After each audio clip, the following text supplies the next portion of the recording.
Good morning, student. Today we'll started our chapter People as Resources, Eco Chapter 2. ठीक है, तो first of all मैं जो आपको बताना चाहती हूँ, तो देखिए बच्चे, आपको सबसे पहले वीडियो जो मैं आपको ये भेज रही हूँ, चाहे किसी भी चैप्टर की है, वो आपको 2 या 3 बार देखनी है।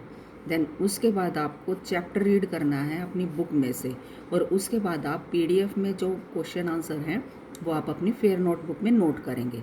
और इसके अलावा आपको कोई भी एक्स्ट्रा जो है वो क्वेश्चन या वो नोट नहीं करने हैं। फिर मैं आपको बता रही हूँ, पहले आप वीडियो देखोगे ध्यान से 2 या 3 बार, फिर उसके बाद चैप्टर रीड करोगे, उसके बाद आप क्वेश्चन आंसर नोट करोगे जो पीडीएफ में जाएंगे।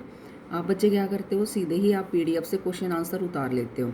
आपके लिए फर्स्ट है 9th क्लास, मतलब ये लगाओ कि आपके लिए जो आपने टॉपिक पढ़ा ही नहीं है, जो आपने क्लियर ही नहीं किया है, तो आप कैसे उसको क्वेश्चन आंसर को आप अंडरस्टैंड कर पाओगे।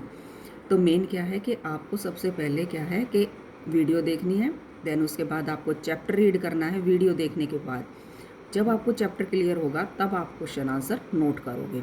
आपके पास पूरा वीक होता है, ठीक है। और जो पीडीएफ में होते हैं उसको आप कंटिन्यूटी में नोट करेंगे, और कोई आपको एक्स्ट्रा कॉपी बनाने की ज़रूरत नहीं है। और आपको क्या है कि बॉल पेन या जेल पेन कोई भी आप यूज़ कर सकते हो, ठीक है। और ना ही कॉपी के कवर का कोई मैटर है, ठीक है। तो आप ये नेक्स्ट टाइम ये जो है बात माइंड में रखना। देन उसके बाद आपका क्या है कि अगर आप कोई वर्ड जो है वो नज़दीक दिख रहे हैं आपको, लाइन जो है वो काफ़ी क्लोज हैं, तो आप उसको जूम करके आप नोट करोगे। देखिए बच्चे, क्योंकि जो है हमें 17 या 18 या 19 20 के करीब जो है 1 क्लास के जो है वो नोट्स भेजने होते हैं। तो आप ये पॉसिबल ही नहीं है कि लाइन छोड़ छोड़ के छोटे बच्चों की तरह हम नोट करें। सो इसलिए आप इसको जूम करें और उसको आप ध्यान से नोट करेंगे। और आपकी प्रॉब्लम क्या आती है कि आप जो है सीधा ही क्वेश्चन आंसर नोट करते हो, जो आपने चीज़ पढ़ी ही नहीं वो आपको क्वेश्चन आंसर में क्लियर नहीं होगी। तो फर्स्ट ऑफ ऑल फिर से मैं रिपीट कर रही हूँ, थर्ड टाइम वीडियो देखनी है। देन उसके बाद वीडियो देखने के बाद आपको वही पॉइंट आपको चैप्टर में मिलेंगे, आप चैप्टर रीड करोगे। देन उसके बाद आपको क्या है कि पीडीएफ में से क्वेश्चन आंसर आपको नोट करने हैं, ठीक है। देन आज जो हम चैप्टर करेंगे वो है हमारा पीपल एज रिसोर्स। आपको देखो बच्चे, सबसे पहले मैं आपको 8th क्लास में लेके चलती हूँ, थोड़ा सा आपको आइडिया हो जाएगा, ठीक है। आपको पता है कि रिसोर्सेज क्या होते हैं, ठीक है। रिसोर्सेज हमारे 2 टाइप्स होते हैं। फर्स्ट होता है नेचुरल, एंड देन उसके बाद होता है मैन मेड। ये आपको मेरे को बताने की ज़रूरत है नहीं। जैसे नेचुरल है आपका लैंड हो गया, वाटर हो गया, ठीक है, जो मतलब नेचर की तरफ से, एयर हो गया जो नेचर हमें प्रोवाइड करती है। या आप 8th क्लास के फर्स्ट चैप्टर में रीड कर चुके हैं, आई थिंक मेरे को आपको दोबारा रिपीट करवाने की ज़रूरत है नहीं। तो क्या है कि नेचुरल रिसोर्सेज, देन उसके बाद आता है हमारा मैन मेड रिसोर्सेज, ठीक है। तो मैन मेड रिसोर्सेज क्या होते हैं, जैसे कि आप हाउस कंस्ट्रक्ट करते हो, इंडस्ट्री एस्टेब्लिश करते हो, एग्रीकल्चर करते हो, यानी कि नेचुरल रिसोर्सेज को लेकर जो है ह्यूमन बीइंग जो डेवलप करता है वो हमारे मैन मेड रिसोर्सेज में आते हैं, ठीक है। थोड़ा सा और क्लियर कर देती हूँ, जैसे कि ह्यूमन बीइंग ने हॉस्पिटल बनाए हैं, स्कूल बनाए हैं, यूनिवर्सिटीज़ बनाए हैं, तो वो क्या है कि सारे आपके नेचुरल रिसोर्सेज को यूज़ करके जो है ह्यूमन बीइंग ने अपने बेनिफिट के लिए जो है उन रिसोर्सेज को यूज़ करके ह्यूमन रिसोर्सेज में चेंज किया है। और वो आपको पता है कि उनकी क्या इंपॉर्टेंस है ह्यूमन बीइंग के लिए और दूसरे सोर्सेज के लिए, ठीक है। तो सबसे पहले रिसोर्सेज हमारे 2 टाइप्स के होते हैं, मैन मेड एंड नेचुरल। यहाँ से मैं बता देती हूँ आपके मैन मेड, सॉरी, पहले आपका नेचुरल आएगा। नेचुरल, जैसे मैंने आपको ये बता रखा है, natural resources and then is man made resources, ठीक है। तो नेचुरल रिसोर्सेज में आप बता सकते हो, जैसे लैंड हो गया, वाटर हो गया, एयर हो गया, ठीक है, एक्सेट्रा, कोई भी आप बता सकते हो। देन उसके बाद है आपका मैन मेड। इसमें आपका आएगा जैसे कि हॉस्पिटल हो गया, स्कूल हो गया, यानी कि जो ह्यूमन बीइंग ने अपने एफर्ट से जो है वो बनाए हैं, ठीक है। तो इसमें आप, ये मेरे को बताने की ज़रूरत है नहीं शायद आपको, मैंने 8th क्लास में भी मैंने आपको बताया है कि रिसोर्सेज आर 2 टाइप। देन बच्चे, अब जो आपका टॉपिक है वो है आपका पीपल एज रिसोर्स, यानी कि ह्यूमन बीइंग किस तरह से जो है एक रिसोर्स है। देखिए बच्चे, मैं आपको एक सिंपल एग्जांपल देती हूँ, आपको इससे क्लियर हो जाएगा। ठीक है, जैसे आपके पास लैंड है, ठीक है, आपके पास लैंड है, मान लो ये एरिया है, ये हो गया आपका natural resources. Natural resources. Then उसके बाद क्या है कि अगर आप इसको एग्रीकल्चर के लिए, इंडस्ट्री के लिए, स्कूल एस्टेब्लिशमेंट के लिए, हॉस्पिटल एस्टेब्लिशमेंट के लिए अगर आप यूज़ नहीं कर रहे हो तो इस नेचुरल रिसोर्सेज का कोई भी बेनिफिट नहीं है। तो बच्चे क्या है कि ये जो नेचुरल रिसोर्सेज हैं इनको बेनिफिशियल बनाने के लिए जो एफर्ट करता है वो सोर्स कौन सा है आपका? Human being. ठीक है, यानी कि अगर कोई भी चीज़ है, जैसे अब एयर है, एयर को जो है आपको पता है कि जो हिंदी में आपको मैं बताती हूँ, पवन चक्कियाँ जो होती हैं, ठीक है, विंड मिल जिसको आप बोलते हो, आपने 8th क्लास में भी रीड किया होगा।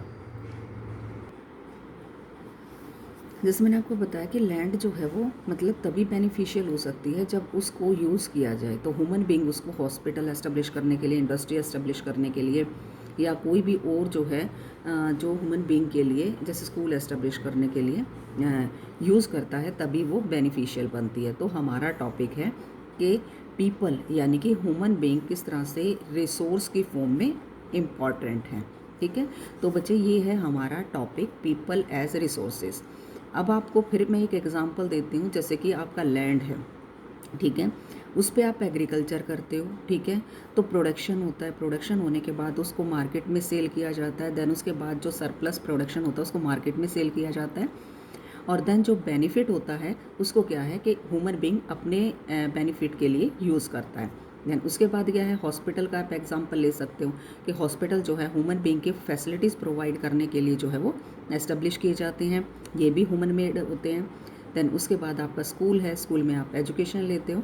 तो क्या है कि अगर हमारे पास नेचुरल रिसोर्सेज हैं, अगर हमारे पास नेचुरल रिसोर्सेज हैं, वो ह्यूमन बीइंग के एफर्ट के बिना यूज़फुल या बेनिफिशियल नहीं हो सकते। तो बच्चे, सबसे इम्पॉर्टेंट क्वेश्चन हमारा जो बनता है कि ह्यूमन बीइंग जो है वो सबसे इम्पॉर्टेंट रिसोर्सेज है। ठीक है, कि मतलब जो हमारा टॉपिक है, अब आपको शायद क्लियर हो गया होगा कि पीपल एज रिसोर्सेज, यानी कि उसने बताया है चैप्टर में जो नाम आया है वो ये है कि भाई ह्यूमन बीइंग जो है वो एक रिसोर्स है। मैंने आपको पॉइंट ऑफ एग्जांपल के साथ आपको क्लियर कर दिया कि किस तरह से जो है ह्यूमन बीइंग अदर रिसोर्सेज से इम्पॉर्टेंट है। ठीक है, देन उसके बाद क्या है, आपको मैं एक सिंपल सी डेफिनेशन देती हूँ। People as resources in a way of referring to a country working people in term of their existing productive skill and ability। यानी कि ह्यूमन बीइंग जो है, ये मैं आपको लिख के ही दे देती हूँ, people as resources is a way, इसको आप अपनी फेयर नोटबुक में भी नोट कर सकते हैं, सिर्फ इसको, दूसरों को नहीं, ध्यान रखना ये, way of referring to a country's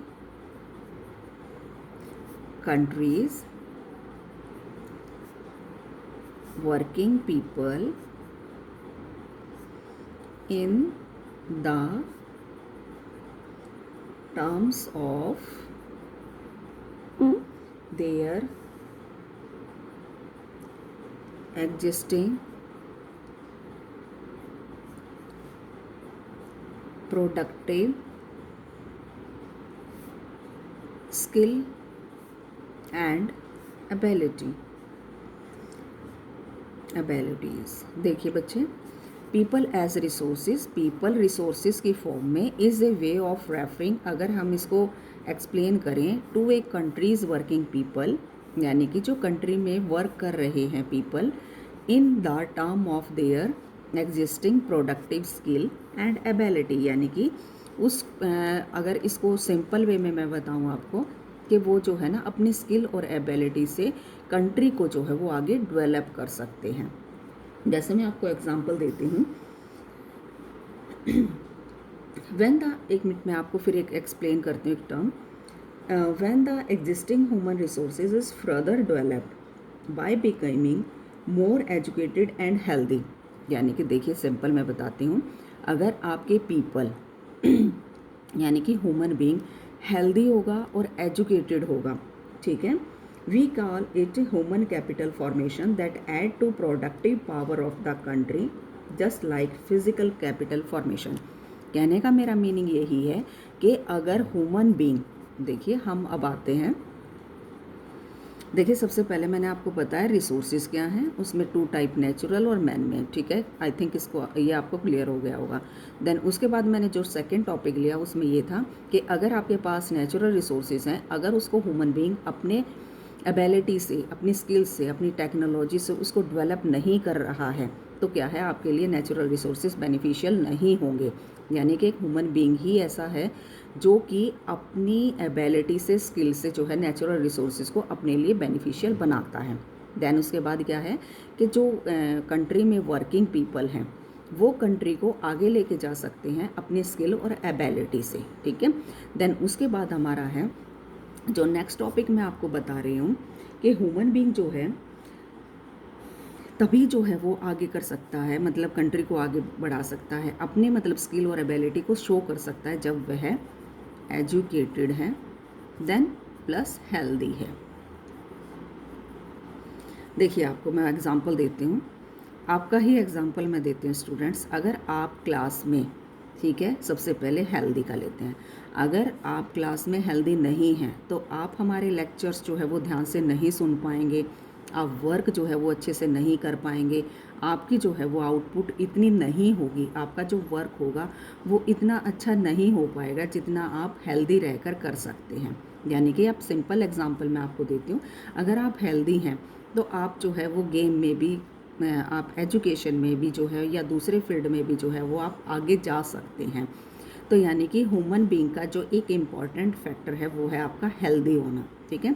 अब जैसे मैं आपको खुद एग्जांपल देती हूँ, अगर मेरी तबीयत ठीक नहीं है, मैं हेल्दी नहीं हूँ, तो क्लास में मैं ढंग से लेक्चर नहीं दे पाऊँगी, तो क्या है कि आप उस लेक्चर को अच्छे से नहीं क्लियर कर पाएंगे।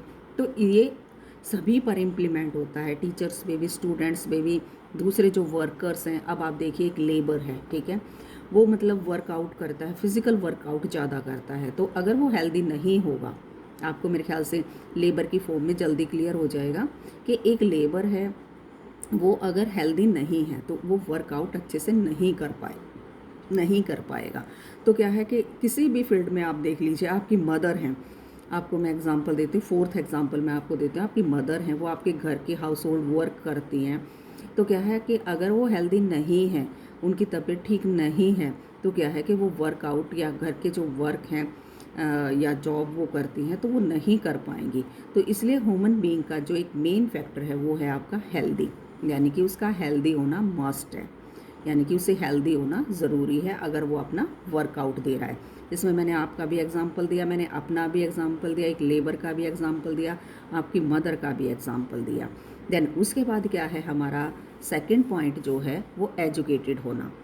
देखिए बच्चे, आपको मैं एक एग्जांपल फिर लेबर से देती हूँ। देखिए कि एक लेबर है, वो वर्कआउट करता है, ठीक है, उसको डायरेक्शन दी जाती है, आपको ये वर्क करना है, आपको ये वर्क करना है।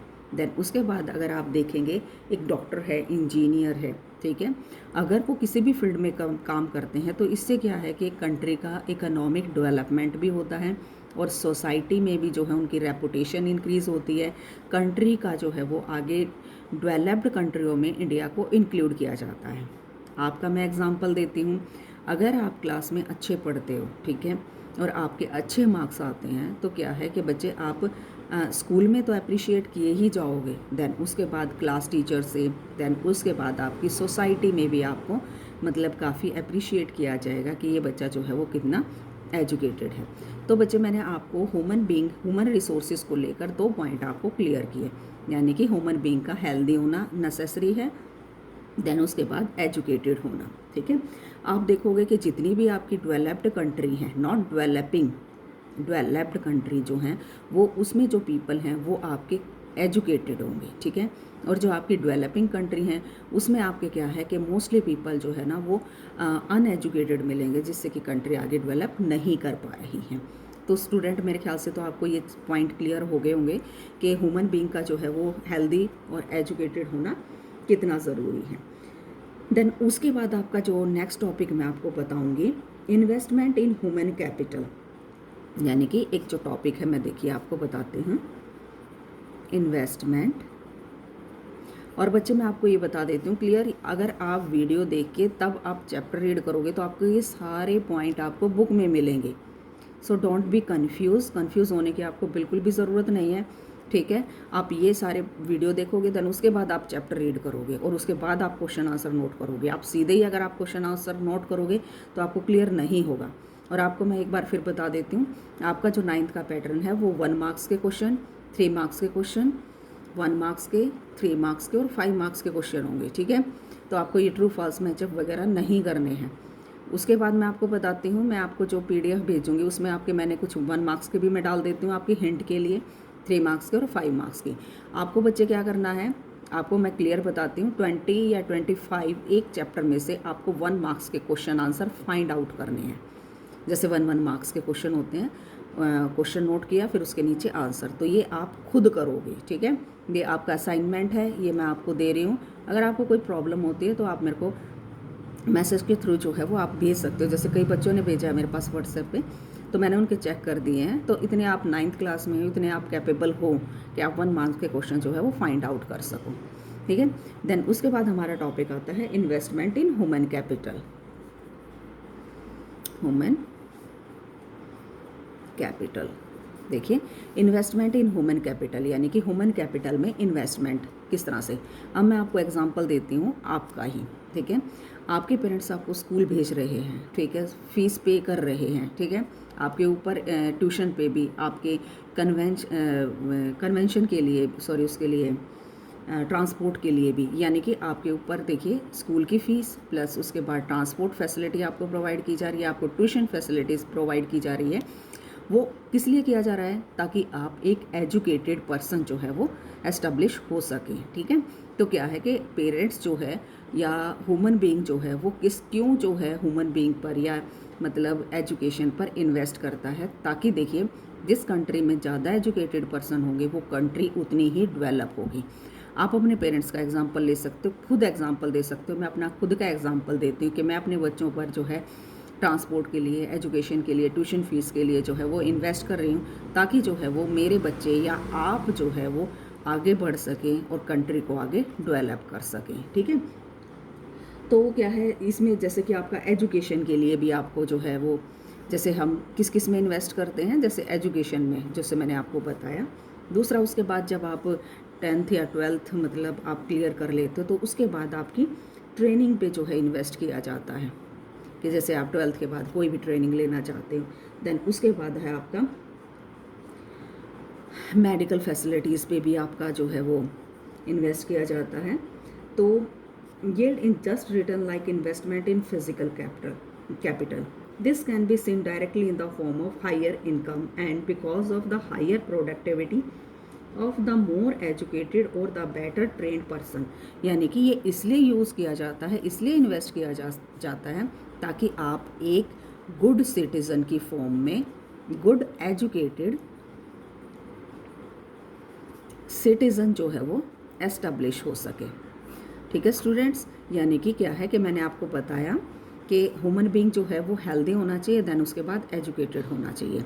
देन उसके बाद क्या है कि हम इन्वेस्ट किस पे करते हैं, ह्यूमन बीइंग पे। जैसे आपके फादर हैं, मदर हैं, या मैं खुद हूँ, एजुकेशन पे। देन उसके बाद आपकी ट्रेनिंग होती है, या आप कोई भी लाइन जो है वो चूज़ करते हैं, मेडिकल फैसिलिटीज़ पे, ट्रांसपोर्ट फैसिलिटीज़ पे, या दूसरे जो आपके कैरियर्स के लिए जो है वो आप इन पे हम इन्वेस्ट करते हैं। इसका रीज़न क्या है कि गुड एजुकेशन सिटीज़न जो है वो आप एस्टेब्लिश हो सके, ठीक है। आई थिंक आपको ये क्लियर हो गया होगा। उसके बाद मैं आपको जो नेक्स्ट टॉपिक करवाती हूँ, जैसे कि मैं आपको बताती हूँ एक एग्जांपल मैं आपको बताती हूँ ग्रीन रेवोल्यूशन का। आपको मैं एग्जांपल देके ये बताती हूँ, देखिए आपको बिल्कुल क्लियर हो जाएगा। ये क्या है कि ग्रीन रेवोल्यूशन आपको मैंने जैसे इको के फर्स्ट चैप्टर में आपको बताया था कि ग्रीन रेवोल्यूशन होता क्या है। देखिए जैसे पंजाब, हरियाणा और यूपी, पंजाब, हरियाणा और यूपी में ये जो है मेरे ख्याल आपको बताने की ज़रूरत है नहीं, आप फर्स्ट चैप्टर में क्लियर कर चुके होंगे, ठीक है। तो यानी कि एग्रीकल्चर में जो डेवलपमेंट हुआ था वो आपका स्टार्टिंग में जो अडॉप्ट किया गया था, जिस स्टेट ने जो है अडॉप्ट किया था, पंजाब, हरियाणा और यूपी थे, इन्हीं की वजह से जो है क्या हो गया था कि इनका स्टेटस जो है वो काफ़ी जो है अपग्रेड हो गया था, बहुत ही आगे ये डेवलप कर पाई थी, ठीक है। तो बच्चे अब मैं आपको एक ये बताती हूँ कि ग्रीन जो रेवोल्यूशन था, ठीक है, उसमें आपको मैंने बताया था कि हाई यील्ड वैरायटी जो थी वो यूज़ की जाती थी, पेस्टिसाइड यूज़ किए जाते थे, आपके दूसरे जो है वो केमिकल्स यूज़ किए जाते थे, जिससे कि प्रोडक्शन इंक्रीज़ हुआ था।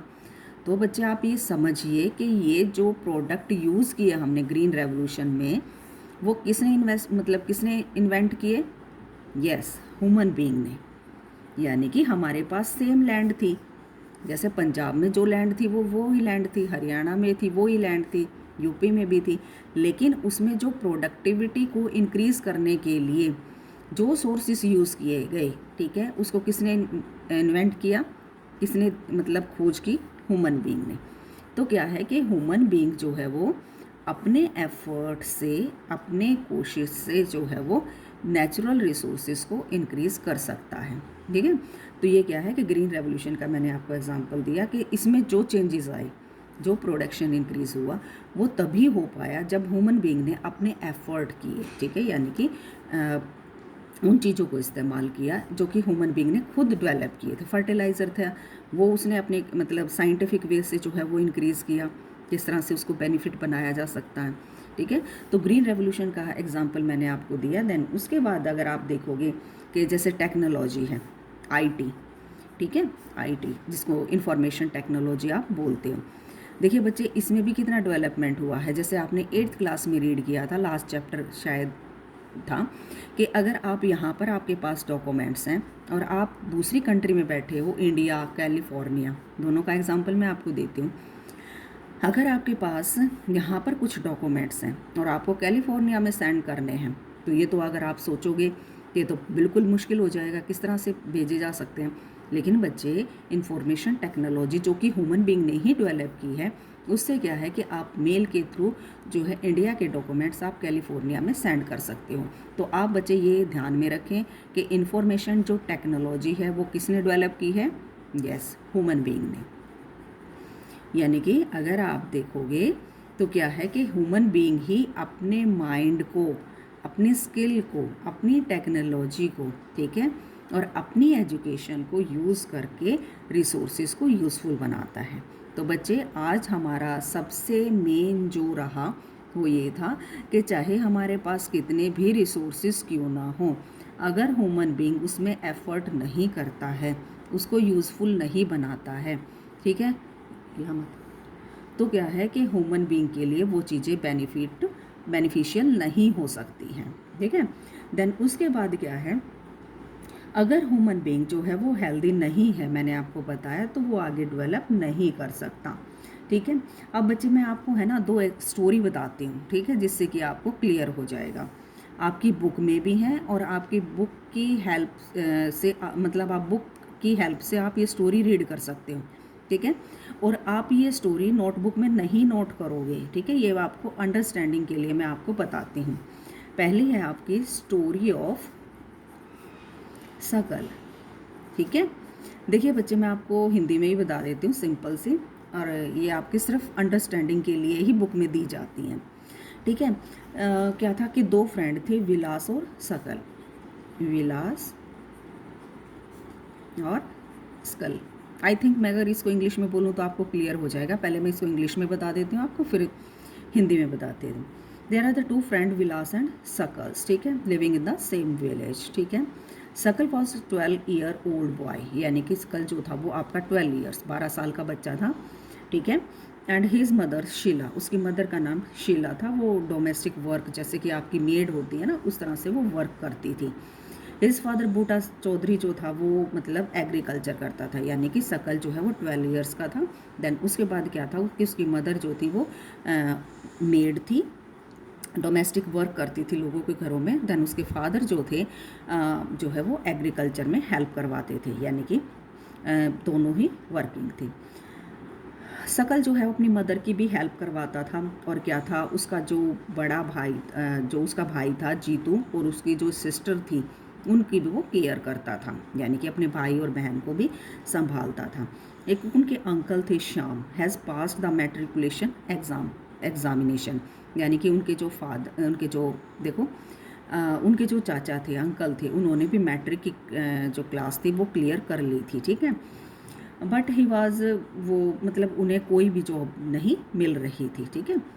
शकल जो था वो 12 ईयर्स था, उसकी मदर जो है डोमेस्टिक वर्क करती थी दूसरों के घर में, फादर जो है वो एग्रीकल्चर करते थे, और उसके दो छोटे भाई बहन थे, एक मतलब भाई था और एक बहन थी। उसके अलावा वो उनकी भी केयर करता था और मदर की भी हेल्प करता था। देन उसके जो अंकल थे, उन्होंने जो है वो मैट्रिक जो है वो पास कर ली थी, लेकिन उन्हें कोई भी जॉब नहीं मिल रही थी। They force him to join the village, उसके मतलब फादर ने उसको फोर्स किया कि भी वो जो है वो स्कूल ज्वाइन करे। तो उसने जो है अपनी स्टडी स्टार्ट की। देन उसके बाद उसने हायर सेकेंडरी एग्ज़ाम पास किया, तो उसको जो है वो कंप्यूटर की एजुकेशन लेने के लिए प्रेशराइज़ किया गया। देन उसके बाद उसने जो है अपनी एजुकेशन जो है वो कंप्लीट की, और उसने एक प्राइवेट फॉर्म में जो है वो जॉब ज्वाइन की, ठीक है। तो जॉब ज्वाइन करने के बाद उसका जो इंटरेस्ट बना, मतलब जो उसने अपनी आगे जो है वो डेवलपमेंट दिखाई, कि उसने जो है एक नई तरह का जो है वो सॉफ्टवेयर जो है ना, यानी कि न्यू टाइप ऑफ सॉफ्टवेयर उसने जो है वो इन्वेंट किया।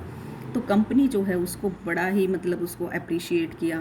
देन उसकी सैलरी भी इंक्रीज़ की, और क्या है, उसकी फैमिली की भी उसकी सैलरी से काफ़ी जो है वो हेल्प हुई। देखिए बच्चे, मैंने आपको शकल की जो है वो स्टोरी बताई। देन उसके बाद आपका मैं विलास का एग्जांपल देती हूँ कि भाई देखिए, एक बच्चा जो एजुकेटेड होता है और दूसरा जो है वो अनएजुकेटेड होता है, तो दोनों में क्या डिफरेंस है। देखिए बच्चे, आप अपना खुद भी एग्जांपल दे सकते हो कि जैसे कि आप क्लास में टॉपर हैं, आप क्लास में अच्छा पढ़ते हैं, और आपका एक फ्रेंड ही लगा लो, वो नहीं पढ़ता है, मतलब हमेशा ही फेल होता है, अच्छे से नहीं वर्क कर रहा है, तो क्या है, एक टाइम ऐसा आएगा कि आप आगे प्रोग्रेस कर जाओगे और वो बच्चा जो है वो पीछे रह जाएगा।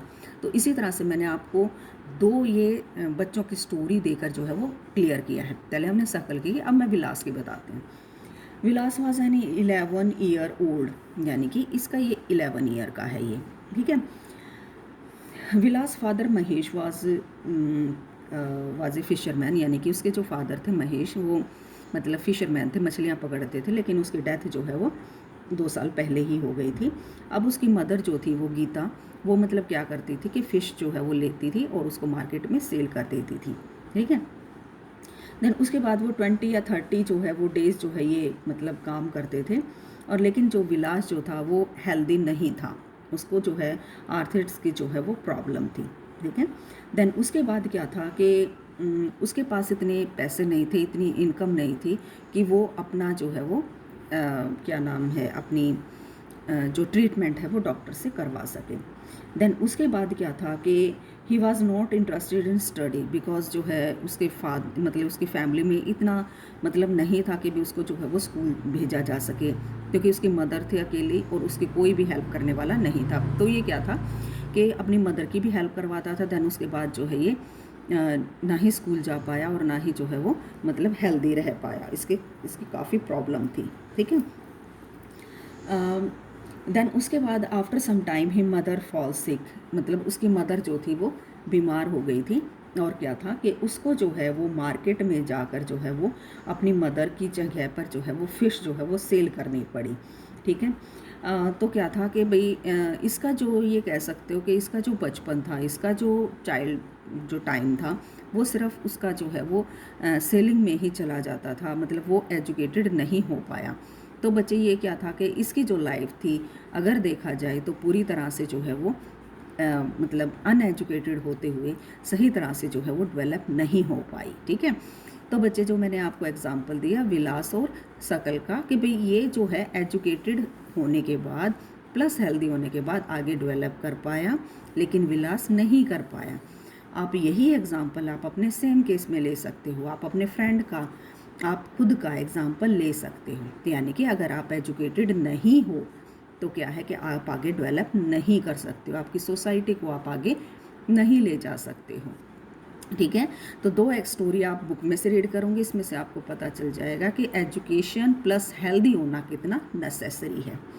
ठीक है, तो ये आप स्टोरी बुक में से रीड करेंगे।